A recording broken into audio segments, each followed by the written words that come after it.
Hello, welcome back. My name is Ari, and today we are going to go through my vlog for BookopolAthon. Now, you're gonna notice my hair is gonna change colors after this clip. I am recording this clip after I finished all of my books for BookopolAthon. I apparently just forgot to film an intro clip, or I deleted it on accident. I honestly don't remember. It's been at least a month now. Anyway, I did make a separate TBR video. I will link it up in the cards over there if you didn't get a chance to catch it. And if you wanted to go watch that first, I'm also just gonna show you the TBR. So for BookopolAthon, I am reading these 5 books: The Remains of the Day, Red, White, and Royal Blue, Fried Green Tomatoes at the Whistle Stop Cafe, Fountains of Silence, Chain of Gold. I also have 2 ebooks that I don't have physical copies of, which are Queen of the Conquered and The Color Purple. So there you go. Alright, I think that's all the basic information you need to know, and let's cut right into the vlog part. Hello, good morning. It's like 10 a.m. on Labor Day, so September 7th, and before I really start this clip, if you hear a noise in the background, that is my fan, because it hit over 100 degrees in Los Angeles yesterday, and I don't have an air conditioner, so it's like 80 trillion degrees. I can't sit here and record for even like 5 minutes without a fan on because I would melt. So unfortunately, you're going to just have to deal with the noise. I apologize. So I am 3 or 4 books into the month already, but I haven't read anything for BookopolAthon yet. I have multiple TBRs running at once, and only 6 of the books are for BookopolAthon, but I have been having my friend Trey just pick books. Like, I send him a picture of all the books that I need to read this month, and he just picks one for me because I have like 20 something books on my TBR and I don't ever really know what I want to read next. So he finally picked a book off of my BookopolAthon TBR, and that is The Remains of the Day by Kazuo Ishiguro. Again, I don't really know what this is about. I know it's like a butler falls in love with a maid, and that's all. It's fairly short, so I should be able to finish this pretty quickly today and maybe even move into another book. This was for my 3rd roll, which was a standalone, and let's see what I think. So I just finished The Remains of the Day by Ishiguro, and that was such a lovely, fantastic book. It wasn't at all what I thought it was about. I thought it was about like a butler and a maid falling in love with each other, but that's not even vaguely what it's about. It's about a butler who's kind of like at the end of his life. He's already served one employer for like 30 years or something, and that man had passed away after the end of World War II, and it's now like the 1950s, and he has been employed by an American man who encourages him to like take a week's vacation, and he proceeds to like drive across England to visit an old housekeeper friend of his who had gotten married years earlier, and he's kind of like reflecting on his life, which doesn't sound at all normally what I read, and it's not at all normally what I read. It's completely character driven, and you're just kind of like reflecting on this guy's personality, which is one of the most amazing personalities I've ever had written. He is so, like, socially ignorant. He's like retelling stories and you could just see him missing all of these like major context clues. It's his personality is hilarious. He's talking about like how his American employer wants him to make witticisms and banter, and he's trying to train himself to do it correctly, which is just hilarious all around. You can also tell like his old or his former employer, who he basically gave his life to and like is so unerringly just loyal to, was really not a good guy, at least not an intelligent man, and you could tell that his loyalties and stuff were kind of like misplaced his entire life. But now that he's old, there's not like, he's got to be in his like 60s if not his 70s, and you can just tell that there's like he regrets his decisions and his loyalty to this man, but then he also has like nothing else to live for, so it's very sad in that aspect. And then the romance thing was more of, he was too socially awkward to ever like have an actual romance, and doesn't realize that the housekeeper kind of has a crush on him. Which was cute but also sad. So like overall, like the entire book was funny but also like just completely depressing at the same time. I have no idea what I'm going to read next, but I will check in with you once I come up with that something. Hello, it is the same day as my last clip. I went ahead and grabbed another book from my BookopolAthon TBR. I'm now reading Chain of Gold by Cassandra Clare. I'm about 100 pages in so far, and it's, how many pages is in this book? 582 pages in this book, so I've barely, like, I'm a fifth of the way, no, not even that, like a sixth of the way through, maybe a little bit over that. So yeah, so far it's pretty interesting. I'm not mad at it. There are like a shit ton of characters in this book, like an absurd amount of characters. Like I had to start like taking notes on who the fuck all of these characters are, because I got so confused. Because it started out with like the Herondale siblings, Lucy and James, and then you have like James, Parabarati, I think I said that right, Matthew, Fairchild, and then you have Lucy's best friend, Cordelia, or Daisy, and then there's like 80 trillion other like brothers and sisters or friends or whatever, and it was just like, holy shit, this is so confusing. So I had to start writing it down. And then all of these, like how many, let's count, I've got 16 like teenagers in just like the overall group of friends and siblings in the London Institute, and then to that we have to add all of their parents. And I was like, I'm too confused for this shit.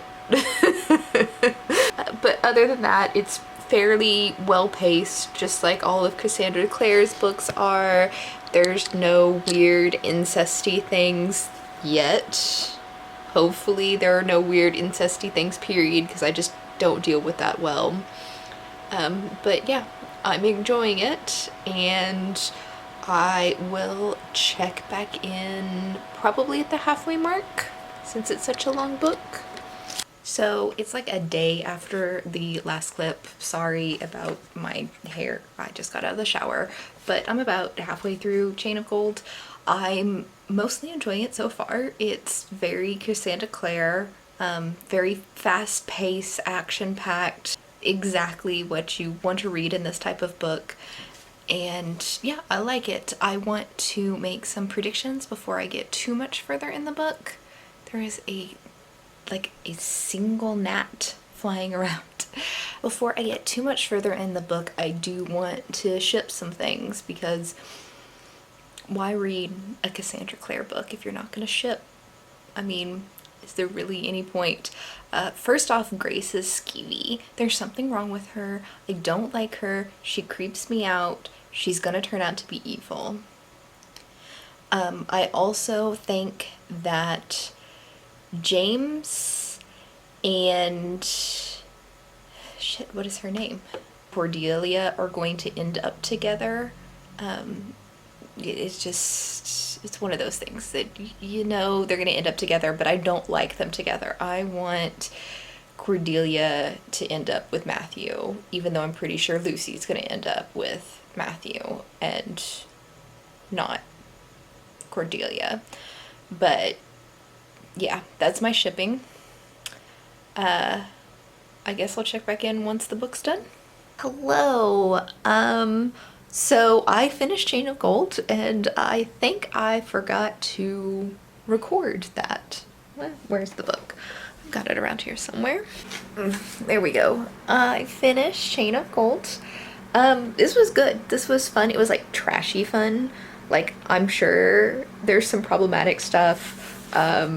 It's not like the peak of literature or anything like that. I think we're going to get some, what is the word I'm looking for? Love triangles in the next book, and I hate love triangles so much because they're never done right. So yeah. And then like a lot of like the plot and stuff were like easy to guess. Like, I still hate Grace. She's a bitch. She's my personal villain, even if she isn't the overall villain in this story. But yeah, so that's the thing. Done with this. And I have moved on. We need to walk again. My friend Trey was nice enough to choose red, white, and royal blue for me to start, and I'm about halfway done with this. This is a romance where a Prince of Wales falls in love with the son of the first female president of the United States. So it's like alternate history, I guess, because it's like based in our world, but like this woman became president after Obama, so Trump was never president in this universe. I originally tried to read this as an audiobook back in February for Valentine's Day, and I need to switch hands. And oh my god, this is probably one of the worst audiobooks I have ever read in my entire life. Like this, like I DNF'd it, and I was like a little bit scared to pick this up because the audiobook was just really that bad. But apparently it was just the audiobook, because I am about halfway done with it after just one day of reading. It's pretty good. It's funny. Like, there's a lot of like just one-off line jokes that are hilarious that I love. But the only problem I really have with it is like people acting their age. I'm pretty sure the main character, I'm pretty sure the president's son is supposed to be like 21 at least, because he drinks a lot. And then the prince is a couple years older, but these boys like they emotionally act like they're like 15, 16 a lot of time. Like, they're just going through puberty, and a lot of the emotions and like the antics they get up to is very, very much like childish and much more appropriate for a teenage protagonist than it is for a young adult man. Or for like an adult man. Like, when you're 21, you're an adult. You should not be behaving in the way that these characters behave sometimes. So I don't think they're aged appropriately or written appropriately for their age, I guess is how I'm going to put that. But other than that, like, it's funny enough that I'm still amused to read the book, even if I don't think this is going to get more than 3 stars, just because I have zero interest in contemporary romances. Like, this is not ever meant for me. And it's kind of why I've been putting it off for so long, because I just could give 2 shits less about contemporary romances. But that's where I am right now. It is Thursday. I don't know what today's date is. It is Thursday, September 10th. So I hopefully will check back in either late tonight or tomorrow. Or if not, then it'll be whenever I finish Red, White, and Royal Blue and start the next book. Hello. So, the first thing I need you to understand about me is that I literally keep like a pile of glasses and bookmarks right next to me on my bed. So you will probably get me wearing different glasses every single time I record a clip. But I just finished, let's get some better lighting here. There we go. I just finished Red, White, and Royal Blue by Casey McQuiston. How do I say this? Contemporary romance is not my thing. There were aspects of the book that I like. I laughed, I cried, but I have no fucking interest in contemporary romance. This just isn't for me. I understand why a lot of people like it, but it's never going to be my genre. I had some more notes that I wanted to talk about since the last clip. Let's see what I said. So in the back half of this book, there are like love letters, I guess is the best way to put it. And I am just so not a fan of like the poetic, romancy, flowery love letter shit. Like, that is not my vibe. It kind of makes me want to puke, and I skimmed through a lot of those because I don't care. I'm sure there are plenty of people who love that kind of stuff, and you know, good for you. If you are one of those people, it is not for me at all. I'm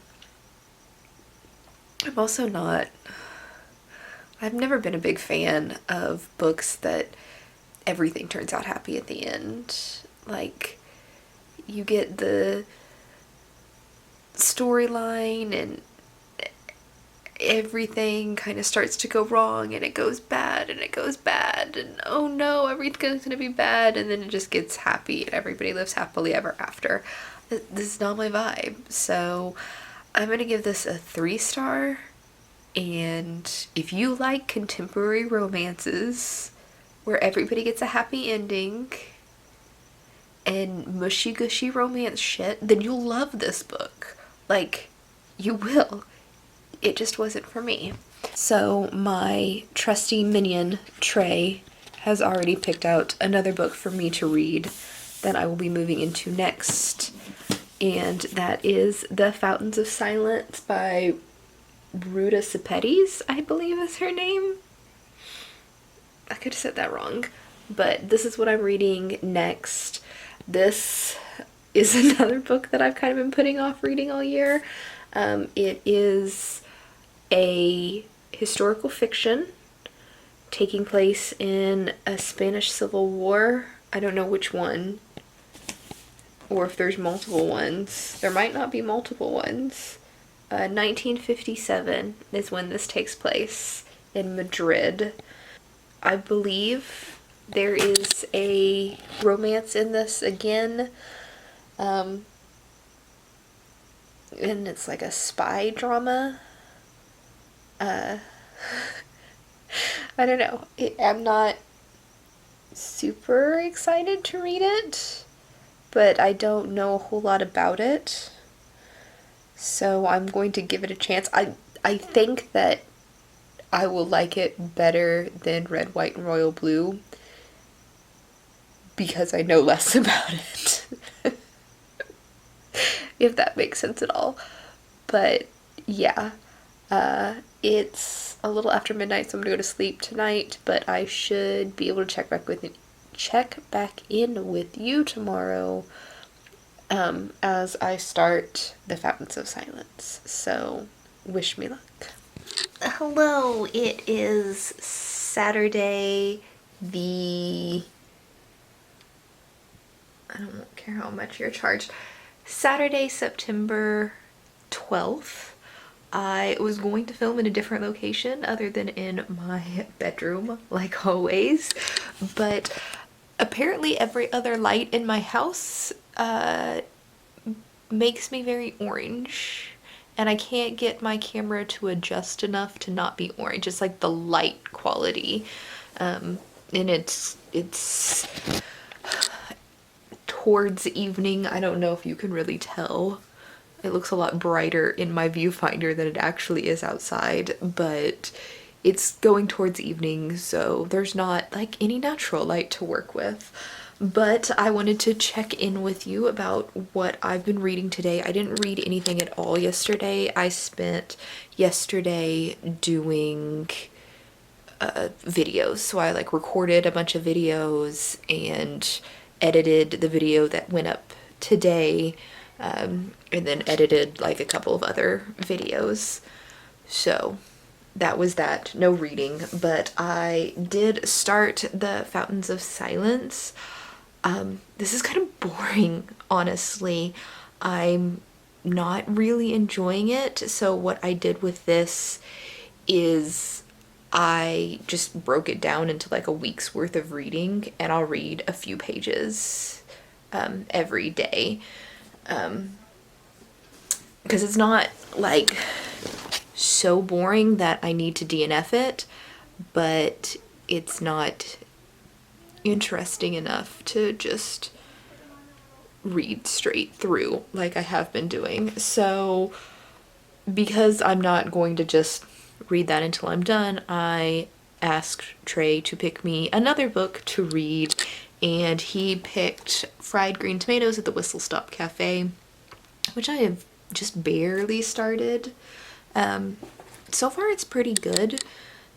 It's different. It's a lot more contemporary than I'm used to reading and normally enjoy, but I'm still kind of enjoying it. I've been reading that. I got some tea and some pokey. Got it delivered. Been drinking my tea and reading my book, and I'm going to continue doing that. I will probably check back in with you later tonight, once I get a lot further into Fried Green Tomatoes. So we'll see. Hello, it is Sunday the 14th? Yes, Sunday the 14th. I just finished Fried Green Tomatoes at the Whistle Stop Cafe, and this was a really cute book. Though it was weird because this is obviously written in the 1980s, and some of the things were really like forward thinking. Like there was a sapphic relationship that happened in the 1930s, which everybody seemed really cool with. The character Iggy was potentially like a trans man. She did identify with she, her pronouns, but always dressed like a man, and was part of like men only clubs, was in a relationship with a woman as the man of the relationship, So it was, and all of this happened in like the 1930s. So I can understand why no one actually called her a he, due to the time period, but it was a very interesting thing to just see so easily accepted at the time. But there are like problematic things. There was a lot of fat shaming, mostly internal. Evelyn hated herself, basically. She had a lot of depression. She was struggling going through menopause, and it was making her depression worse. Or her hormone imbalance because of menopause was making her depression worse. And like she went to a fat farm, which obviously is not something acceptable in 2020, but was fairly normal in 88. There was also like frequent use of the N-word, but mostly in the parts that took place in like the 1930s, where it was a lot more common. There was a lot of like racism, but it was always treated as like this is a known bad thing. They used other inappropriate words throughout, but it was really really interesting. What is on my head? Whatever. I have a couple quotes that I wanted to read. So this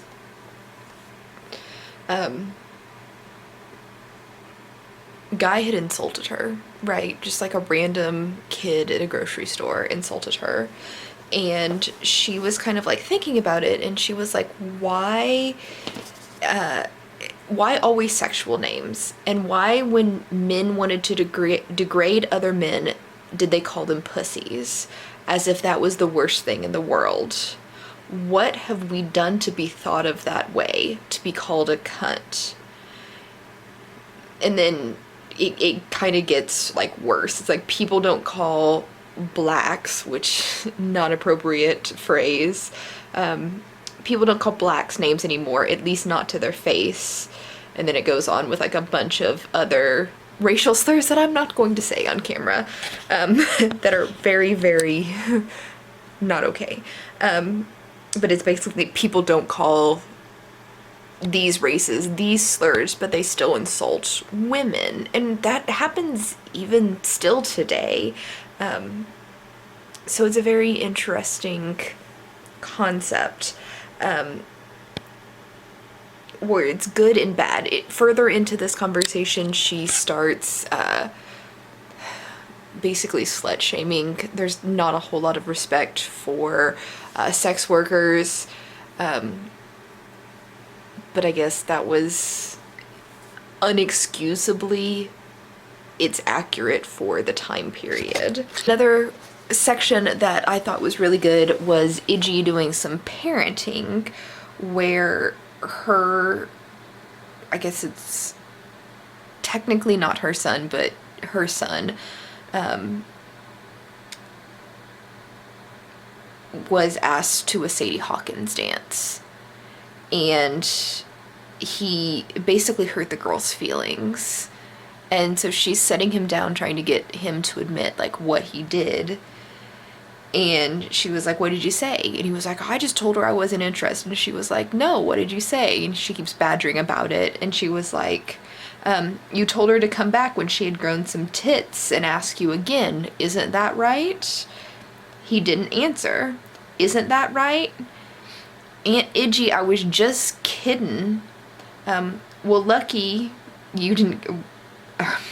Well, you're lucky you didn't get your face popped. Her brother was standing there right with me. Well, he ought to have his butt kicked too. She's just making a big thing out of nothing. A big thing out of nothing? Do you have any idea how much nerve it took for that poor little thing to ask you to the dance? And then for you to say something like that in front of all those boys. Now you listen, buddy boy. Your mother and I didn't raise you to be an ignorant, knot-headed redneck. How would you feel if somebody talked like that to your mother? What if some girl told you to come back when you grew a penis? And that's the kind of mothering we need for young men. And I really, really appreciated that. But yeah, those are just some examples of how this book did such an interesting job of being both problematic and like really moving and really important. And I really, really enjoyed it. It was all over the place as far as timelines. You're going back and forth, all like literally all over the place. You've got modern times in a nursing home, in like modern times. It was written in the 80s, so you hit the 80s in a nursing home. Evelyn is the main character, and she and her husband are visiting her mother-in-law. And Evelyn meets a woman in the nursing home who she becomes friends with, whose name's Ninny. And Ninny is basically telling Evelyn stories of her life, and she jumps up all over the place. So you'll go back to like the early 1900s, like 1910s, 1930s is where a whole lot of it takes place, but it jumps to like the 1950s and the 1960s too. But it'll be like it'll be like 1986, and then 1933, and then 1957, and then 1913, and then 1982, and then it's literally like all over the place, and there's no rhyme or reason. It's just jumping everywhere. But it isn't particularly hard to follow, and the dates and the location is always at the top. There's also like chapters not from Ninny or Evelyn's perspective, that like Ninny will be telling Evelyn a story, and then you'll go into the perspective of the people that story actually happened to, and then figure out like really what happened. And then you also just get like side plots that kind of tie in, but not really. But overall it's really moving and interesting. I also like at the very end, because it's called Fried Green Tomatoes at the Whistle Stop Cafe, so they put in all of the recipes for the Southern comfort food that you could have bought for a nickel at the Whistle Stop Cafe in the 1930s, including the fried green tomatoes. There's actually 2 fried green tomato recipes in here. Let me see if I can find them. So you got fried green tomatoes and fried green tomatoes with milk gravy. But yeah, overall, I really, really enjoyed this book. I highly recommend it. Just do realize that there is a lot of problematic content in here, and only some of it gets addressed. Because in the 1980s, when this was written, the people didn't see some of the things that they said as problematic. It's really hard to explain. But yeah, highly recommend. It is like 12:30 a.m. My book picking friend Trey is asleep. So I am going to read something, or tonight I'm going to start something that is not on my physical TBR. It's a Kindle book. I am reading Queen of the Conquered by Case and Calendar is what I'm going to start tonight, since Trey keeps picking books based off pictures I send, and I'm not sending the 2 ebooks that I have. So that's what it's going to be. Next, I am still reading The Fountains of Silence. It's still pretty boring. Hello, it is Thursday the 17th, and I haven't updated you in probably a week because I am freaking struggling. I am still reading The Fountains of Silence. I took the cover off. I have the book right here too. You just can't tell what it is because it doesn't have the cover on it. But you can see I'm almost done. I've got about 100 or just under 100 pages left. I will definitely finish that tomorrow. I still don't know what this book is supposed to be about, which is going to be a trend, and why I'm struggling with all of the books I'm reading right now. I don't see where this plot is going, and the characters are kind of boring. So this is either, it's going to end in two ways. It's either going to be like a ridiculously unrealistic happily ever after type of story where the poor Spanish girl lives her dream of becoming a princess by marrying the wealthy American boy. Which, if that's how this ends, I'm just going to roll my eyes because it's so unrealistic and so stupid and so overdone. The other way this could end is everything goes badly for everybody, which is kind of how I want it to end. The other thing that I'm reading, which is on my Kindle, is Queen of the Conquered by Case and Callender. I have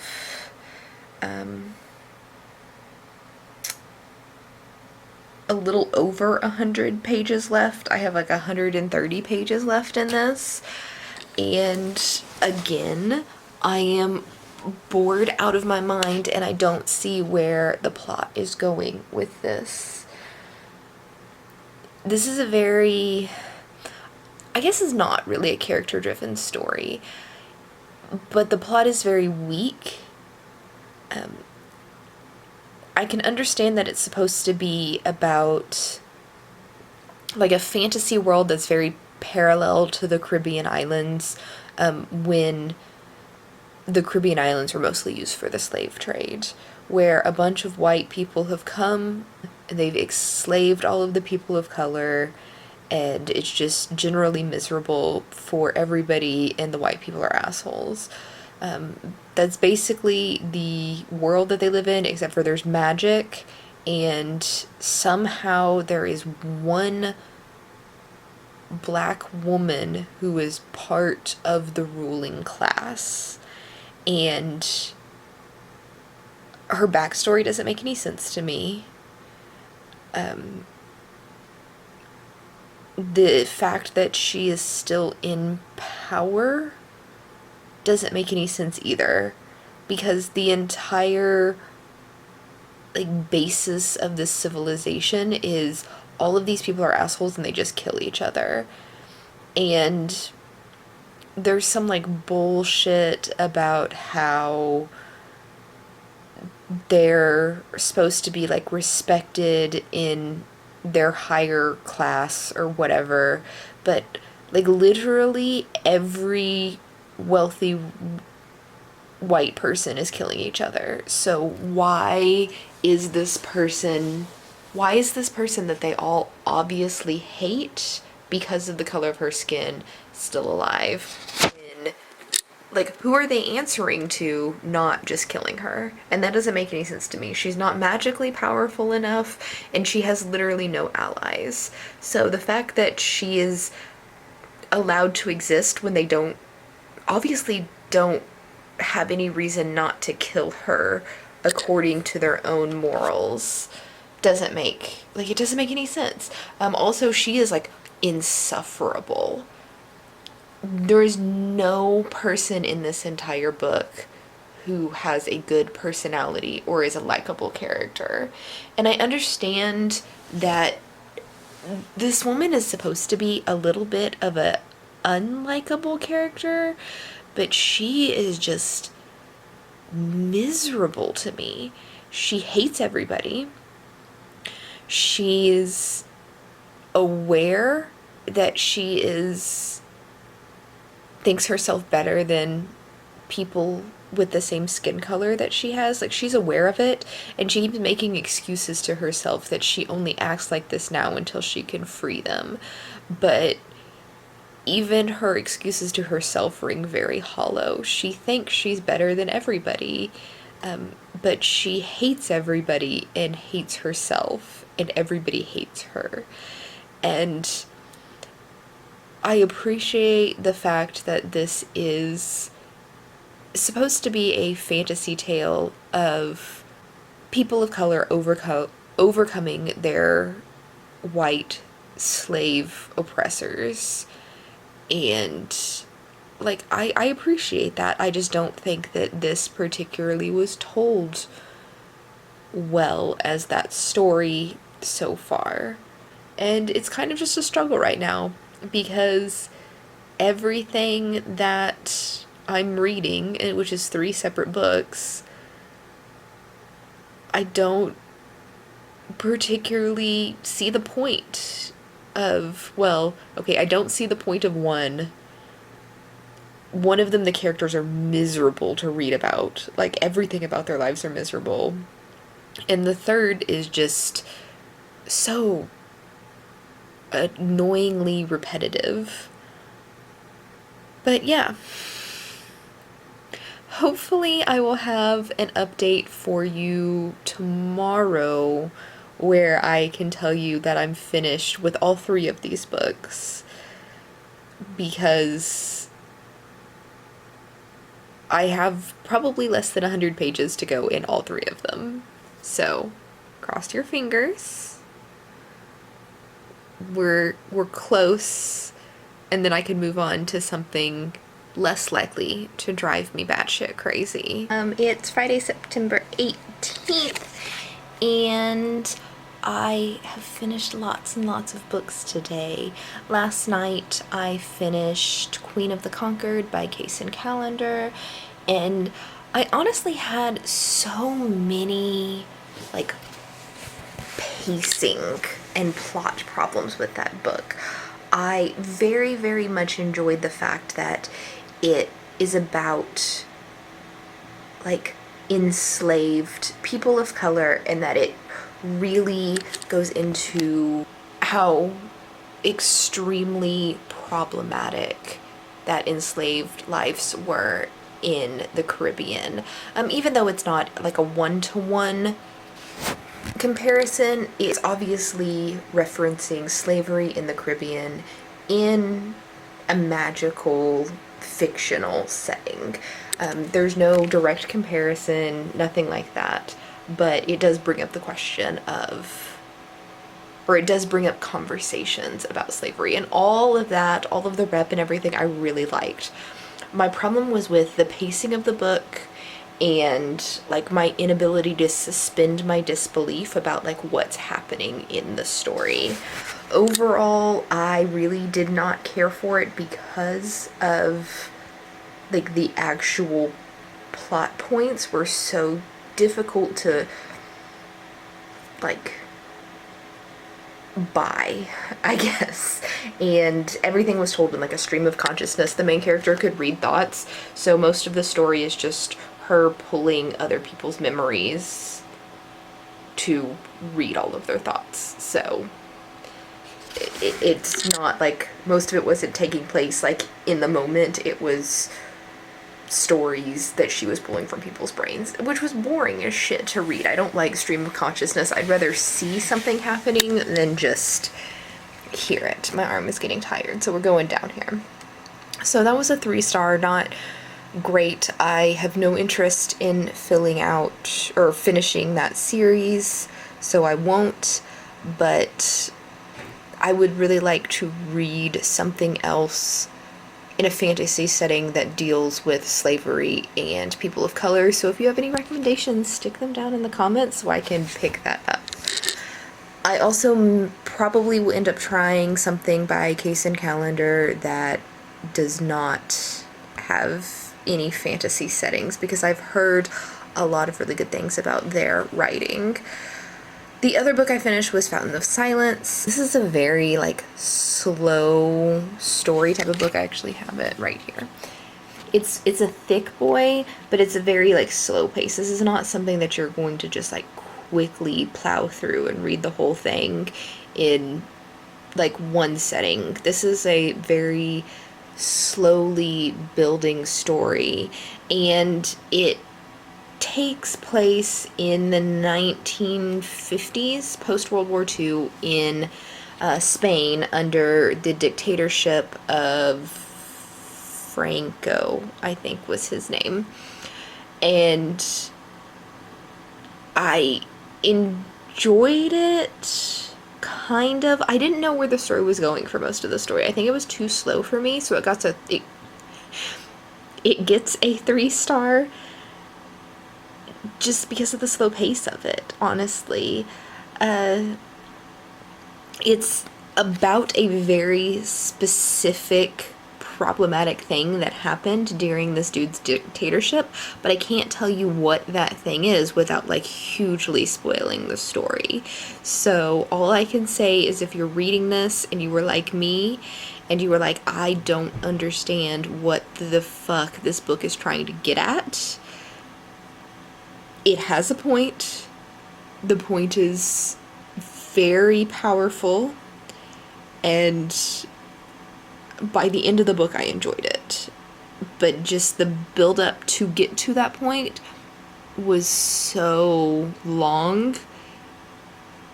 It wasn't for me, but I could totally understand why other people would like this book. If you like more slow paced, really involved in the day-to-day lives of characters, I think you'll really like this book. That's not my type of book, so not a huge fan of that. And I have one last book to go for Becca's BookopolAthon, and that is The Color Purple. And I will check back in with you when I start reading that. Hello, it is... what day of the week is it? It is Sunday, September 20th. The Buzzwordathon starts tomorrow, so today I am trying to get through my last book for Becca's BookopolAthon, and that is The Color Purple, which we're gonna get reflections. Yay! But yeah, The Color Purple by Alice Walker. This is gonna be a hard read, so I expect to cry for most of it. Alright, it is still Sunday, September 20th, and I've finished The Color Purple, which means I have finished all of my BookopolAthon rolls. The Color Purple was... there's like a random hair stuck to my camera and it's bothering me. The Color Purple was a very interesting book, and I learned a lot. It was very depressing. I liked the storytelling format of it, but there's just something about it that I don't love it. So it's like a high 3 stars, but it's not quite a 4-star book. It's about a woman named Nettie in rural south of North America. Well, the rural like US South. I was gonna say South America, but it's like the southern US. I'm dumb. Anyway, and she leads a really shitty life. The book is told in like letters. It starts out letters to God and then it changes to letters to other people as the story continues.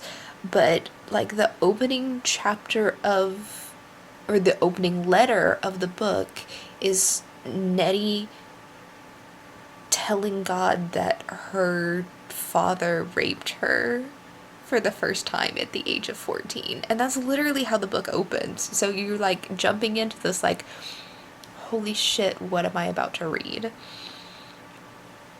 Overall, it was a really quick read, and it kept my interest the entire time. Like, I read it in one day, in just a few hours. But I don't know why I don't love it more than I do. Maybe it's something that just needs to set with me for a while. And maybe I don't love it because it was just like too believable and too horrible to really appreciate that this could have easily actually happened to a woman. And that's just kind of horrible to think about. And maybe that's what's keeping me from like rating it higher than a 3-star. But yeah, I need to read something more lighthearted now. Hello, I'm back. I'm done. There is still a handful of days left in September, but I have another readathon that I want to do, and some books that weren't on my BookopolAthon TBR that I definitely want to get finished before the end of the month. So we're calling it there, getting the 7 books that I originally rolled done, good, happy, yay. Just for a summary of everything that happened. The first roll was Disability Rep, and for that I read Fried Green Tomatoes at the Whistle Stop Cafe by Fanny Flagg. Good book, decent disability rep in it, and I ended up giving this 4 stars. Next roll was Young Adult, and for that I read The Fountains of Silence by, what is her name, Ruta Sepetys, I believe is how you say her last name. This was a very slow, boring book to me. It took me forever to read it. It wasn't like awful, it was just not to my taste. And I ended up giving this 3 stars. Next up was The Remains of the Day by Kazu Ishiguro. I didn't expect to like this as much as I did given the subject matter. Like, there has to be, it's just something about Ishiguro's writing that really, really draws me in. And I am looking forward to reading everything he's ever written, but I ended up giving this 4 stars. Next up is a book set in the present, and for that I read Red, White, and Royal Blue by Casey McQuiston. This is a male-male romance, and I give it 3 stars. It's just not my thing. Like, contemporary romance is just not something I enjoy. I don't know, maybe I'm jaded, but not something I enjoy. I can understand why a lot of people enjoy this though. Next up, for the highest rated, I went and grabbed the highest rated book on my physical TBR, which was Chain of Gold by Cassandra Clare, and I understand why this was highest rated. I give this 4 stars. This was fantastic. I enjoyed this so much. I am trash for these novels. There's no depth to these. It's just so much fun to read the Cassandra Clare with Shadowhunter World books. I don't like all of them, but I did really, really like this one. The next roll was for a light cover, and for that I read Queen of the Conquered by Kaysen Callender. I did not care for this, really. The characters, like, I hated the characters, and I think that's why I really didn't like this, but yeah. I ended up giving this a 3 stars because it wasn't like bad, I didn't like it. And that sounds like an annoying noise. And the final roll was for POC rep, and for that I read The Color Purple by Alice Walker, and this was a very powerful story, but it wasn't really to my taste. Too contemporary for me. Like I already said that I don't particularly care for contemporaries, and even though this isn't like actually modern contemporary, I'm sorry if you hear the construction noise, even though this wasn't actually modern contemporary, it was still too contemporary for my taste, and I didn't care for it. So there you go. It was 3 stars. It wasn't bad by any means. It just wasn't like I loved this book. And that was everything. Thank you for joining me in this vlog. I am trying to hit 100 subscribers, so if you enjoyed this, if you would please subscribe, I would very, very much appreciate it. Thank you for being here, and I'll catch you in the next video.